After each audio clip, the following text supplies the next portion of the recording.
What's going on, guys, and welcome back to another video. So on the 15th of July, I posted a video to YouTube where I said despite the fact that Rolls Royce had been on a significant dip recently, I felt like it had further to go, and I still felt like in the current position it was overvalued. And that's when it was trading at around 91 pence, right?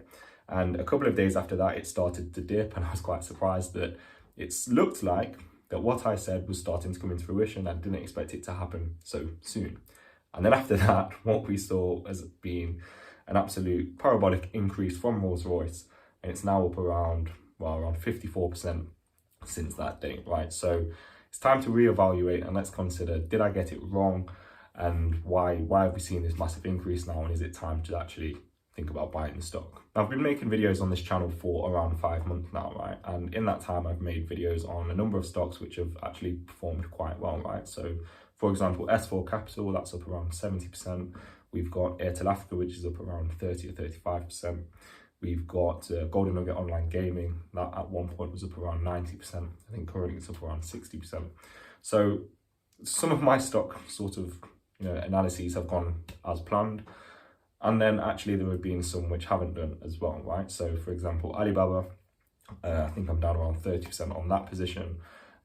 Although I still believe that I'm right on that position in that it is undervalued and long term, that will play out. I think it's still important to address that we're not always going to be right, and we're certainly not always going to be right on the timing of entering our positions. And so I wanted to sort of reflect on my analyses that I made on Rolls Royce and actually take a look as to why we're now seeing this increase and whether now might be a time to get in. Has the fundamentals of the business ultimately changed? So the key thing that I really did not like about Rolls Royce was the state of its balance sheet, right? Its financial health. If we look here on Simply Wall Street, we've got long-term liabilities of £21 billion. We've got long-term assets of £13 billion. And then the current assets to current liabilities position is actually not too bad, but they have negative shareholder equity, right? So they're in a net liability position, which is never a good start.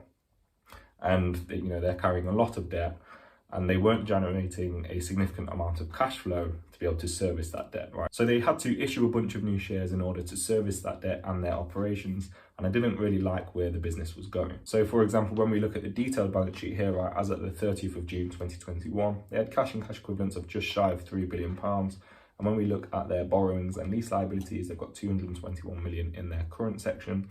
And then in non-current, they've got 7.7 billion, right? So just shy of £8 billion in debt compared to £3 billion in cash. So I wasn't really comfortable with the financial health of the business. I felt like that they would need to raise new debt or issue even more shares, and both of those things are going to hurt shareholder returns in the long term. And then you sort of add on top of that their historical performance over the last 5 years or so. And for I think 4 out of those 5 years have been loss making. Now, a couple of people did mention that a lot of those losses were due to the Trent 1000 engine issues, and that was true. But then I explained that without those issues, they still would have been loss making, right? So we sort of, after stripping out the exceptional costs, they're still actually loss making. So there's a whole bunch of reasons why I wasn't comfortable with making an investment in Rolls Royce. However, right, there's been a lot of news recently, and actually I did make a mistake. I made a mistake by not accounting for a couple of things which are actually very important. So as I said, right, the financial health of the business was not looking very good, and so I took that into account when I was creating my forecast, right? But the one thing that I didn't pay anywhere near enough attention to was their disposal program. And actually, they've made some really good disposals. And actually, after just a few months, the financial health of the business is already looking so much better, right? So this press release from the 13th of September reads, Rolls Royce announces the agreed sale of its 23% shareholding in Air Tanker Holdings Limited to Equitis Investment Management Limited for cash proceeds of £189 million. So clearly £189 million is not a massive influx of cash, right? It's not going to do a massive amount of damage to that £7 billion worth of debt that they have. However, it does illustrate management's intentions, right? And actually the deal that they got is a very good one. So if we go to look at the financials of Air Tanker Holdings Limited, right? So this is their financial statements from 2018. So looking at 2018 and 2017 here, they made revenues of 458 and 386 million pounds, right? But they actually made a loss in both 2018 and 2017. So 2018's loss was £606,000, and in 2017 they made a loss of just shy of £42 million. Fast forward to 2019 and 2020. So in 2019 they made a profit of £257,000, and in 2020 they made a loss of £20 million. So out of those 4 years, they've been loss making in 3 of those, And when they were profitable, they only made a profit of £257,000. Now, Rolls Royce, they had a 23% stake in that business. So actually they effectively achieved profits of £60,000 for 2019. So clearly this is not a significant part of their business. And not only that, it certainly wasn't a profitable segment that they were holding. So to be able to receive £189 million for the sale of 23% stake, which over the last 4 years has only actually achieved profits of £60,000 and achieved losses in the millions, definitely seems like good business. So we can all agree that that's a very small drop in the ocean and it's not really going to shift the needle too much. But one thing that we can agree on is that on the 27th of September, there was some significant news, right? And this is where Rolls Royce signed an agreement to sell ITP Aero. So the press release here reads that Rolls Royce has signed a definitive agreement to sell 100% of ITP Aero for approximately €1.7 billion to Bain Capital Private Equity. This agreement is a key element of Rolls Royce disposal program to help rebuild balance sheet and support medium-term ambition to return to investment-grade credit profile. So effectively, because at the moment and sort of prior to these disposals that they're making, Rolls Royce's financial health is not a very good one. They don't have an investment-grade credit profile, right? So in order for them to raise capital, they have to pay through the nose for that. And therefore, making these kind of disposals allows them to raise capital at a cheaper price, which of course is only going to support the business turnaround plan. And one of the most impressive parts about this disposal for me is actually the price that they managed to get for this disposal, right? So ITP Aero was a global leader in aero engine design, manufacture and maintenance, involved in the development, manufacturing, assembly and testing of engines, right?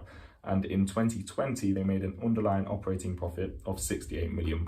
Now, they managed to sell ITP Aero for €1.7 billion, which is around £1.5 billion, right? So £68 million of profit in 2020, that's trading at around a 22 times PE ratio, which is very good numbers for this type of business and considering the current economic climate that we're in. And then even if you consider that 2020 would have been a poor year just because of the circumstances, right? So if we go back to 2019, we can see that ITP Aero generated profits of £111 million, right? So that's still a PE ratio of almost 15, which of course for the industry that Rolls-Royce operating is a very strong valuation. And so on the back of these two pieces of news where we're starting to see Rolls-Royce's disposal program really come into play, where we're expecting their financial health to significantly improve, we're actually seeing the stock rise by 27% over the last 2 weeks, right? So that's an incredible rise. And now it's time that I think we need to start reconsidering whether Rolls-Royce management are successfully executing on this turnaround strategy. So in summary, right, I think it's important for me to be transparent and, we can celebrate our wins, but we also need to reflect on our losses, right, or times where we've got something wrong. So with this one in particular, I still stand by the sort of initial analysis that I did. I don't think anything was particularly wrong with that. But what I didn't do was pay enough attention to the disposal program and how that would affect the business going forward and sort of incorporate that into the results. So yes, while I think that my underlying analysis was fine and was pretty robust, I didn't pay enough attention to what was going to be happening in the future in terms of this disposal program. Now, it could be that when I rerun the numbers and take into account the different elements that we've seen here, I still may think that it's overvalued. However, I just wanted to emphasize how important it is to keep up to date with your stocks and always reevaluate based on the movements of the business. Anyway, just a quick update today, guys. I hope you enjoyed the video, and until next time, thank you.